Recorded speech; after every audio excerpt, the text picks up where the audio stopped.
The complete works of Swami Vivekananda, Volume 3, Section 4, the Vedant in all its phases. Nimittam prayojanakam prakritinam निमित्तं प्रयोजकं प्रकृतीनां वर्णभेदस्तु ततः क्षेत्रीकवत् क्षेत्रीकवत् वर्णभेदस्तु ततः क्षेत्रीकवत्. Good and bad deeds are not the direct causes in transformation of nature, but they act as barriers of obstacles of the evolution of nature. As a farmer breaks the obstacles of the course of water, which then runs down by its own nature. Here Patanjali gives the celebrated example of here Patanjali gives the celebrated example of the cultivator bringing water into his field from the huge tank somewhere. The tank is already filled and the water would flood his land in the moment. Only there is a mud wall between the tank and his field. As soon as the barrier is broken, in rushes the water out of its own power and force. This mass of power and purity and perfection is in the soul already. The only difference is the Avat- avaran, avaran.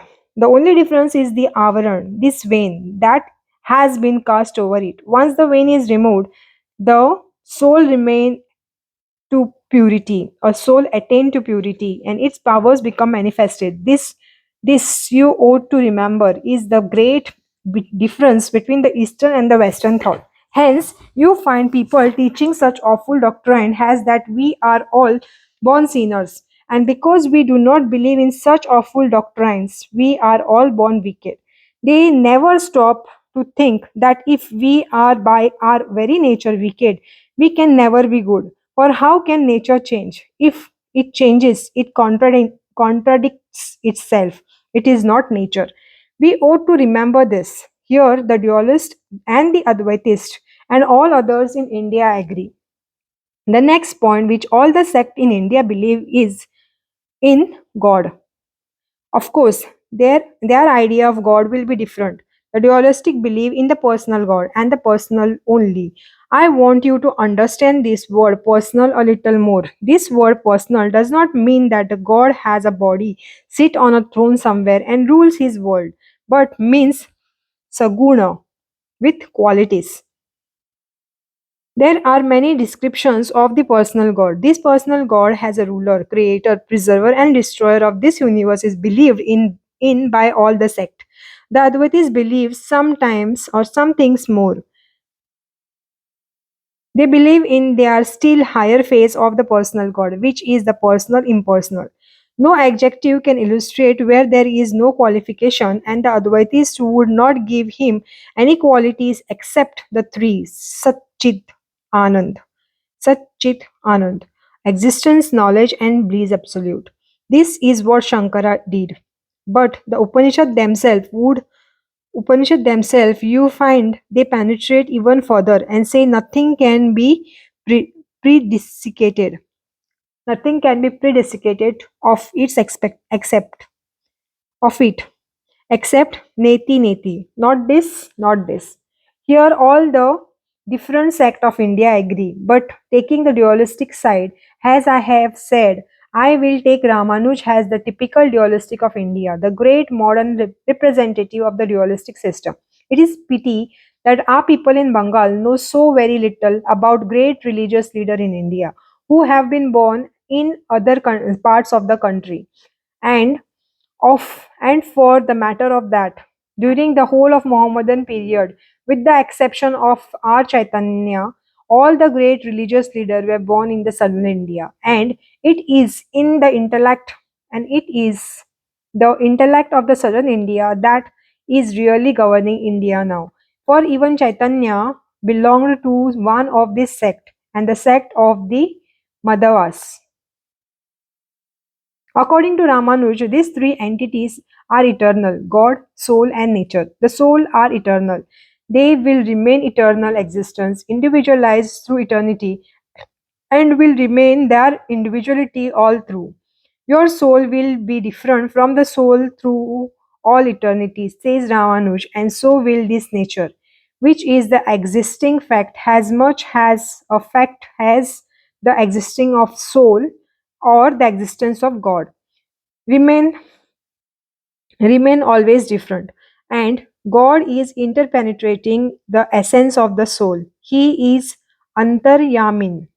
Antaryamin. It in the sense Ramanuj sometimes thinks that God is one with the soul, the essence of the soul, and this soul at the time of pralay, when the world of nature becomes what he called sankuchit, contracted, become contracted and minute and remains so for a time. And at the beginning of the cycle, at the beginning of the next cycle, they all come out according to their past karma and undergo the effect of that karma. Every action that makes the natural inborn purity and perfection of the soul get contracted in a bad action, and every action that makes it come out and expand itself is a good action, says Ramanuj. Whatever helps to make the vikas, whatever helps to make the vikas of the soul is good. Whatever helps to make the vikas of the soul is good, and whatever makes it sankuchit is bad. And thus the soul is going on expanding or contracting in its action till through the grace of God comes salvation, and that grace comes to all souls, says Ramanuj, that are pure and struggle for the grace.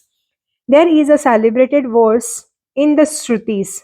Ahara Shuddho Sattva Shuddhi Sattva Shuddho Dhruva Smriti. When the food is pure, then sattva becomes pure, and when sattva is pure, then the smriti, the memory of Lord or the memory of our own perfection.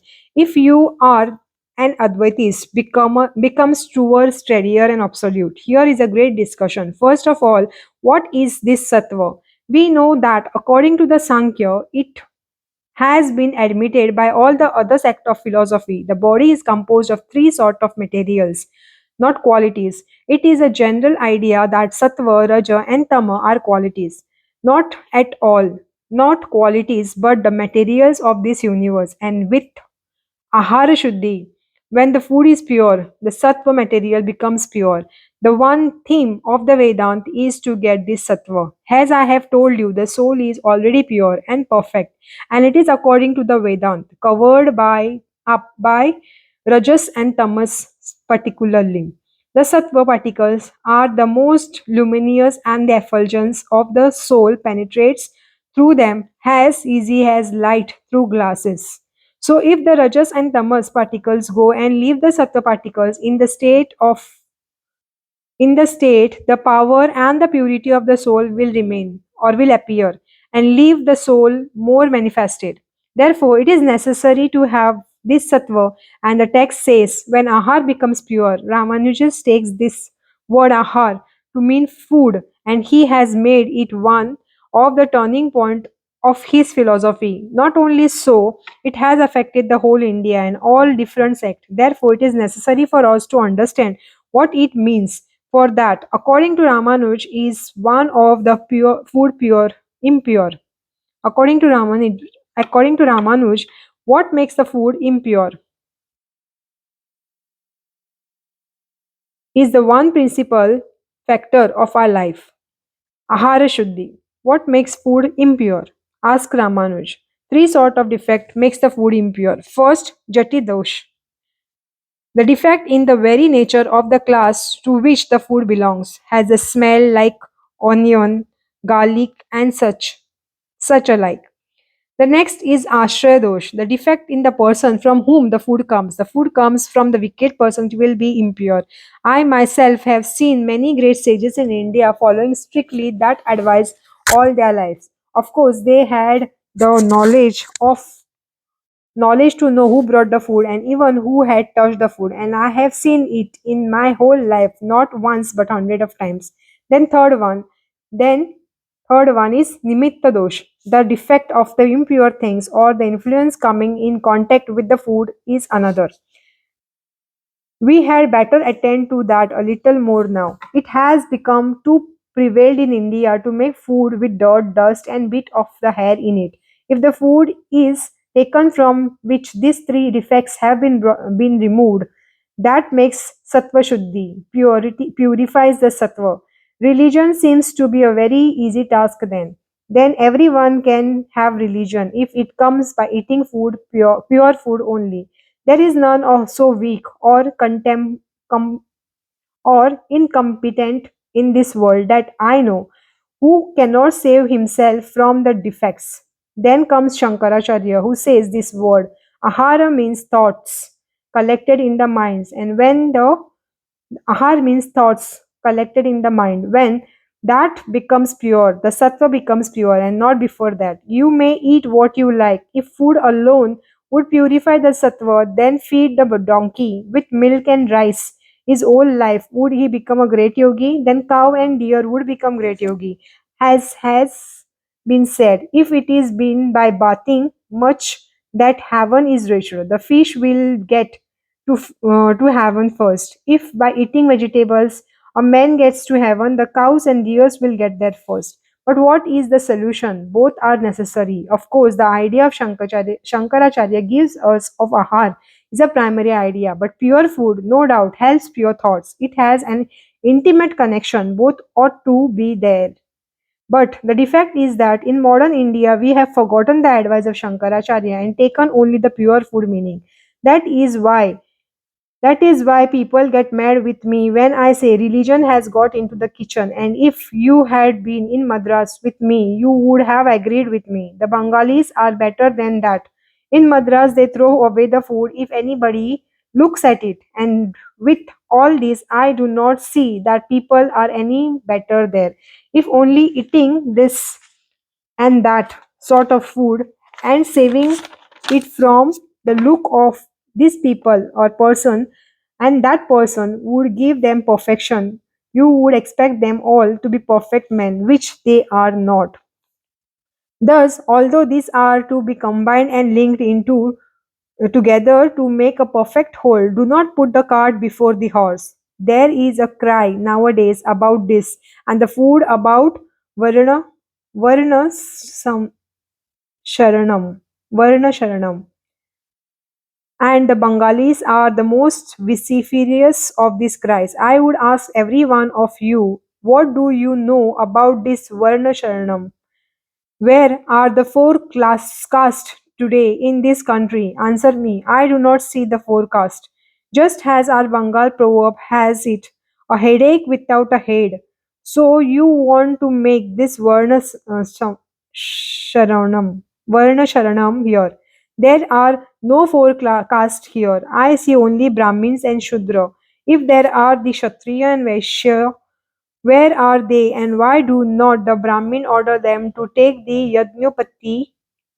Yajnopavita, Yajnopavita and study the Vedas, as every Hindu ought to do? And if the Vaishya and Kshatriyas do not exist, but only the Brahmins and Shudra, the Kshatriyas says that the Brahmin must not live in the country where there are only Shudras. So depart bag and baggage. Do you know what the Kshatriyas say about people who have been eating mlicha food and living under government of the mlichas as you have from for the past 1,000 years? Do you know the penance for that? The penance would be burning oneself with one's own hand. Do you want to pass as teachers and walk like hypocrites? If you believe in your shastra, burn yourself first, like the one great Brahmin did, who went with the Great, Alexander the Great, and burnt himself because he thought he had eaten the food of Michelcha. Do like that, and you will see that the whole nation will be at your feet. Do you not believe in your own Shastra, and yet you want to make others believe in them? If you think you are not able to do that in this age, admit your weakness and excuse the weakness of others. Take the other castes up, give them a helping hand. Let them study the Vedas and become just as good as Aryans as any other Aryans in the world. And be you likewise Aryans, you Brahmins of Bengal. Get up this filthy Vamachara Vamachara, that is killing your country. You have not seen the other parts of India. When I see how much the Vamachara has entered our society, I find it is most graceful place with all its boost of culture. This Vamachara sect are honeycombing our society in Bengal. Those who come out in the daytime and preach most loudly about Acharya, it is they who carry on the horrible debauchery at night and are backed by the most dreadful books. They are ordered by the books do to do these things.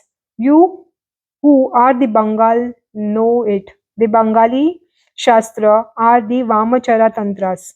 They are published by the cartload, and you poison the minds of your children with them instead of teaching them your Shrutis. Friends, fathers of Calcutta, do you not feel ashamed that such horrible stuff as this Vamachara Tantras translations to with translations to be should be put into the hands of your young boys and girls and their mind poisoned, and that they should be brought up with the idea that these are the shastras of the Hindus.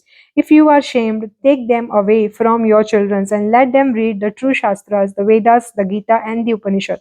According to the dualistic sect of India, the individual soul remains as individual throughout, and God creates the universe out of the pre existent material only has the efficient cause. According to the Advaitis, on the other hand, God is both the material and the efficient cause of the universe. He is not only the creator of the universe, but he creates it out of himself. That is the Advaiti's position. There are crude dualistic sects who believe that this world has been created by God out of himself, and at the same time, God is eternally separate from the universe, and everything is eternally subordinate to the rulers of the universe. There are sects too who also believe that out of himself God has evolved this universe and the individual in the long run attain to nirvana to give up the finite and become the infinite. But this sect has disappeared. The one sect of Advaitis that you see in modern India is composed of the followers of Shankara. According to Shankara, God is both the material and the efficient cause through Maya, but not in reality. God has not become the universe, but the universe is not, and the God is. This is one of the highest point to understand of the Advait Vedanta, this idea of Maya. I am afraid I have no time to discuss this one most difficult point of in our philosophy. Those of you who are acquainted with the Western philosophy will find something very similar in Kant. In Kant. But I must warn you, those of you who have studied Professor Max Muller writing on Kant, that there is one idea most misleading. It was Shankara who first found out the idea of identity of time, space, and causation with Maya, and I had the good fortune to find one or two passages in Shankara's commentaries and send them to my friend the professor. So even that idea was here in India. Now this is a peculiar thought. This Maya to theory of the Advait Vedantist, the Brahman. The Brahman is all that exists, but differentiation has been caused by this Maya unity. The one Brahman, the one Brahman is the ultimate, the goal. The herein is the eternal dissension again between Indian and Western thoughts. India has thrown this challenge to the world for thousands of years, and the challenge has been taken up by different nations, and the result is that they all succumbed and you leave.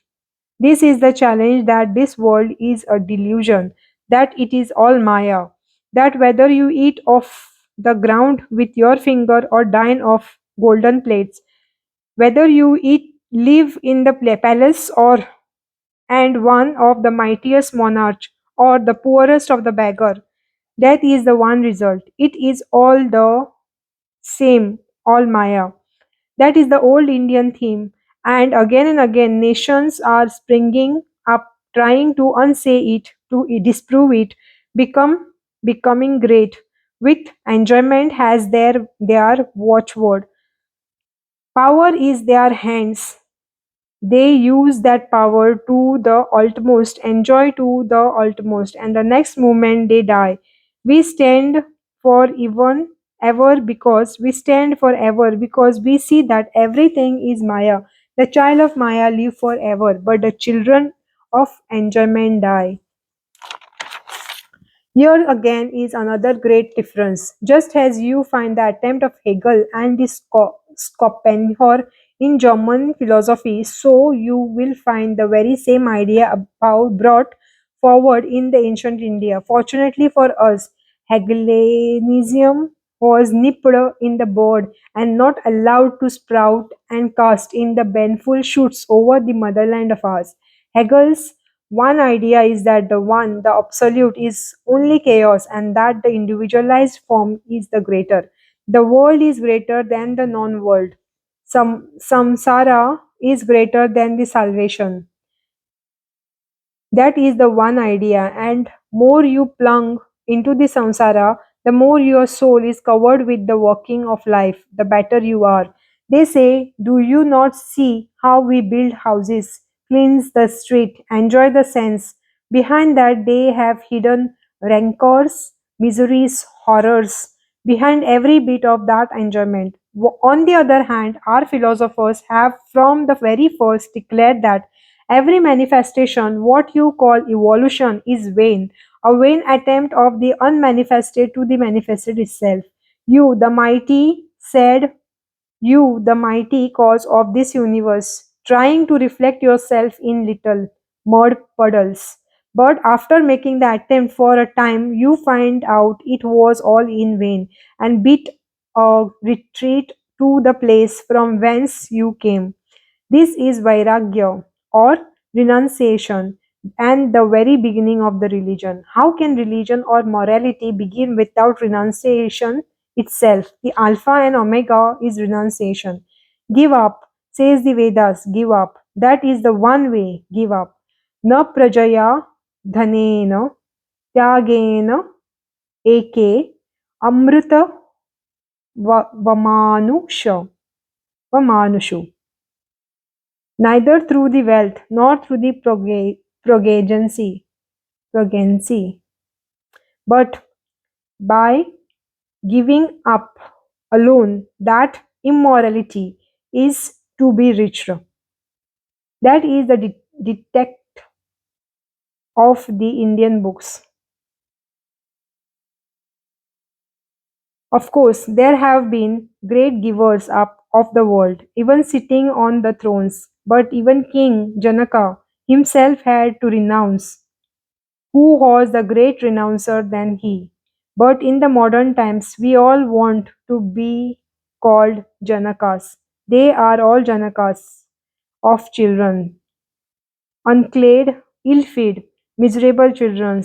The word Janaka can be applied to them in that sense only. They have none of the shining, godlike thoughts as the old Janak had. These are our modern Janakas, a little less of this Janakism now, and come straight to the mark. If you can give up, you will have religion. If you cannot, you may read all the books that are in the world from east to west, swallow all the libraries, and become the greatest of Pandit. But if you have karma kand only, you are nothing. There is no spirituality. Through renunciation alone, this immorality is to be reached. It is the power, the great power that cares not even for the universe. Then it is said, Brahmandam Gosha Gosha Padayate. Gosha Padayate. Brahmandam Brahmandyam Gosha Padayate. The whole universe becomes like a hollow made by the cow's foot.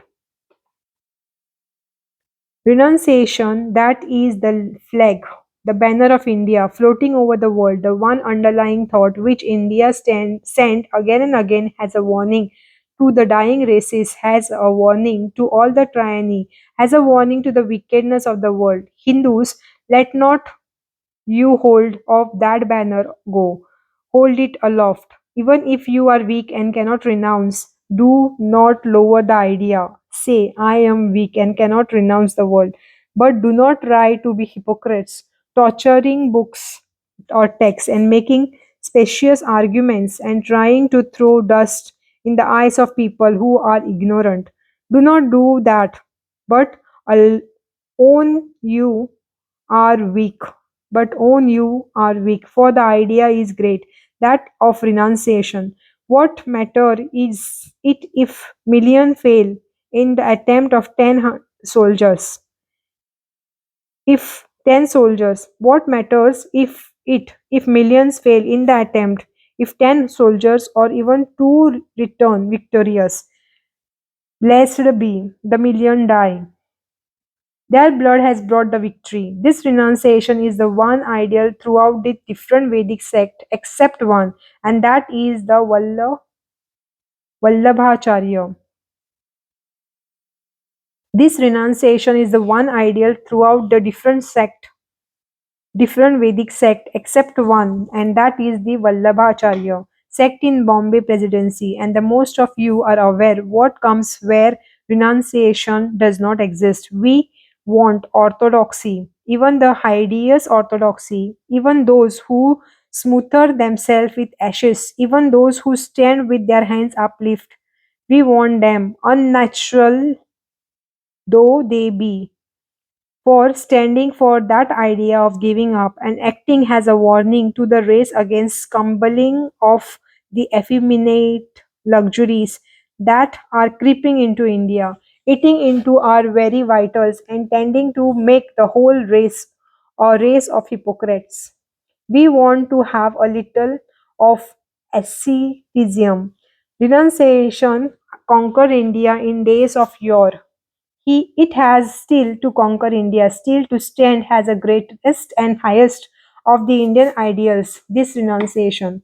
The land of Buddha, the land of Ramanuj, of the land of Ramakrishna Paramhans, the land of renunciation, the land where from the days of yore the Karma Kanda was preached against, and even today there are hundreds who have given up everything and become Jivan Muktas. Will that land give up its ideals? Certainly not. There may be people whose brain have become turned by the Western luxurious ideas.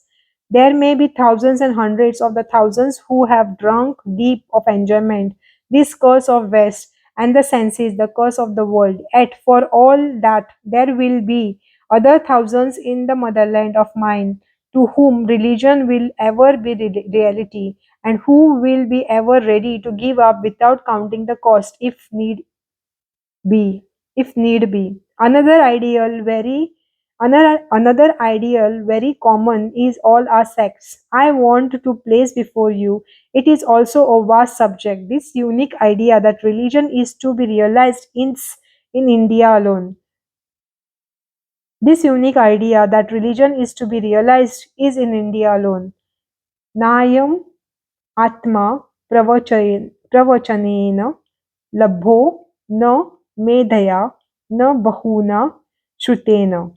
This Atman is not to be reached by too much talking, nor it is to be reached by the power of the intellect, nor by much study of the scriptures. Na. Ours is the only scripture in the world that declares not even by studying the scriptures can the Atman be realized. Not talk, not lecturing, none of that, but it is to be realized. It comes from the teacher or to the disciple. When this insight comes to the disciple, everything is cleared up and realization follows. One more idea. There is a peculiar custom in Bengal which they called as Kuluguru or hereditary guruship. My father was your guru. My father was your guru. Now I shall be your guru. My father was the guru of your father. So shall I be yours. What is the guru? Let us go back to the Shrutis. He who knows the secret of Vedas, not bookworms, not grammarians, not Pandit in general, but he who knows the meaning. He who knows the meaning. Yatha खरश्चन्द भारवाही भारस्य वेता न tu chandanasya. Any ass laden with the load of sandalwood knows only the weight of the wood, but not its precious qualities. So are these Pandit. We do not want such. What can they teach if they have no realization? When I was a boy here in the city of Calcutta, I used to go from places to places in search of religion. And everywhere I asked the lecturer, what, after hearing very big lecture, have you seen God? The man who was taken back at the idea of seeing God. And the only man who told me I have was Ramakrishna Paramhans. And not only so, but he said, I will put you in the way of seeing him too. The Guru is not a man who twists and tortures the text. Vagavaikari Shabda Bhuri. Vagavaikari Shabda Bhuri. Shastra Vyakhyan Kaushalyam. Vaiduष्यम विदुष्यम तद्वत् भुक्तये न तु मुक्तये. Different ways of throwing out words, different ways of explaining text of scripture. These are for the enjoyment of learning, not for freedom. Shrotriyas, he who knows the secret of Shrutis. Avari, Avarigina, the sinless. Eka Mahata, unpierced by desire. He who does not want to make money by teaching you. He is the Shanta, Sadhu, who comes as a spring which brings the leaves and blossoms to various plants but does not ask anything from the plant, for its very nature is to be do good. It does good, and there is it. Such is a Guru. तीर्णाः स्वयं भीमभावर्णं जनान् हेतूनां यानपि tarayantah, who has himself crossed this terrible ocean of life and without any idea of gain to himself helps others also to cross the ocean. This is the Guru, and mark that none else can be Guru. For avidyayamantare vartamanaha swayam dhiraha panditam manyanman धन्द्रमाणा परियन्ति मूढा अन्धेनैव नियमाना यथान्धा themselves stepped in darkness but in the pride of their heart, thinking they know everything. The fools want to help others, and they go round and round in many crooked ways, staggering to and fro, and thus, like the blind leading the blind, both fall into the ditch. Thus say the Vedas. Compare that and your present custom. You are Vedantist. You are very orthodox. Are you not? You are great Hindus and very orthodox. What I want to do is to make you more orthodox. The more orthodox you are, the more sensible and more you think of modern orthodoxy, the more foolish you are. Go back to your old orthodoxy. For in those days, every sound that came from these books, every pulsation was out of a strong, steady, sincere heart. Every note was true. After that, after that came degradation in art, in science, in religion, in everything. National degradation. We have no time to discuss the causes, but all the books were written about that period, breath of the pestilence, the national decay, instead of vigor, only wails and cries. Go back, go back to the old days. Then, when there are strength and vitality, be strong once more. Drink deep of this fountain of York, and that is the only condition of life in India. According to the Advaitis, this individuality which we have today is the dualism or dualization. This has been a hard nut to crack all over the world. Forthwith, you tell a man he is not an individual. He is so much afraid that his individuality, whatever that may be, will be lost. But the Advaitis say there never has been an individuality. You have been changing every moment of your life. You were a child and thought is the one way. Now you are a man and think another way. Again, you will be an old man and think differently. Everybody is changing. If so, where is your individuality? Certainly not in the body or in the mind or in the thought. And beyond that is your Atman. And say the Advaitis, this Atman is the Brahman itself. There cannot be two infinites. There is only one individual and it is infinite. In the plain words, we are rational beings and we want to reason. And what is reason? More or less of the classification until you cannot go on any further. And the fine can only find its ultimate rest when it is clarified or classified into the infinite. Take up the finite thing and go on analyzing it, but you will find rest and nowhere until you reach the ultimate or infinite. And that infinite, says the Advaitist, is what alone exists. Everything else is Maya. Nothing else has real existence. Nothing else has real existence. Whatever is of existence in any material thing is this Brahman, and we are this Brahman, and the shape of everything else is Maya. Take away the form and shape, and you and I are all one. But we have to guard against the word I. Generally, people say, if I am a Brahman, why cannot I do this and that? But this is using the word in a different sense. As soon as you think you are bound, no more you are Brahman, the self. You who wants nothing, whose light is inside. All this pleasure and bliss are inside, perfectly satisfied with himself. He wants nothing except nothing, perfectly fearless, perfectly free. That is Brahman. In that we are all one. Now this seems therefore to be the great point of difference between the Advaitis and the Advaitis.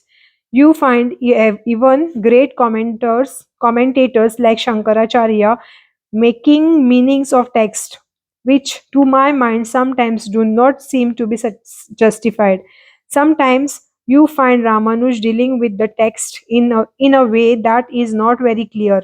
The idea has been even among our pundits that only one of this sect are to be true and the rest must be false. Although they have the idea in the Shruti, the most wonderful idea that India has had to give to the world.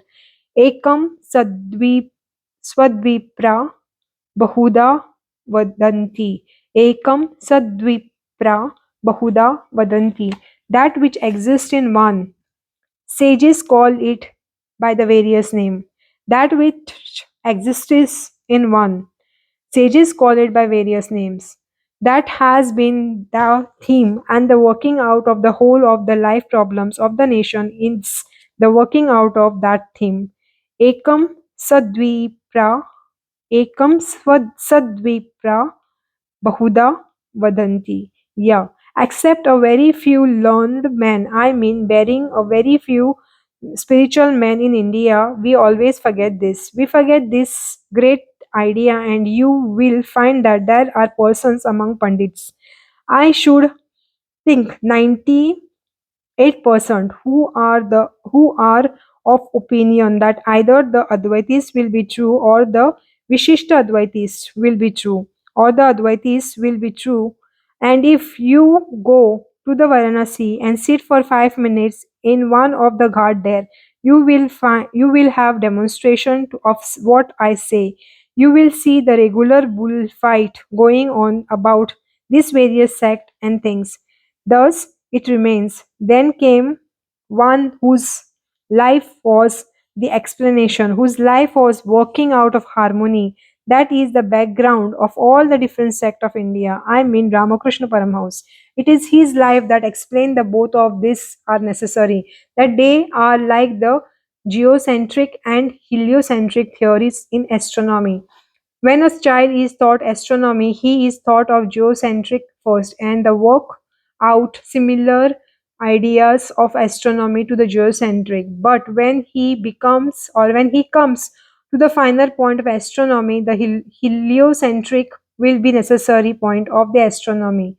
The of the astronomy, and he will understand it better. Dualism is the nature of idea of senses. As long as we are bound by the senses, we are bound to see the God who is only personal and nothing but personal. We are bound to see the world as it is, says Ramanuj. So long as you think you are the body, you will think you are a mind, and you will think you are a jiva. Every act of perception will give you the three soul and nature, and something as causing both. But at the same time, even the idea of the body disappears, where the mind itself becomes finer and finer till it has almost disappeared.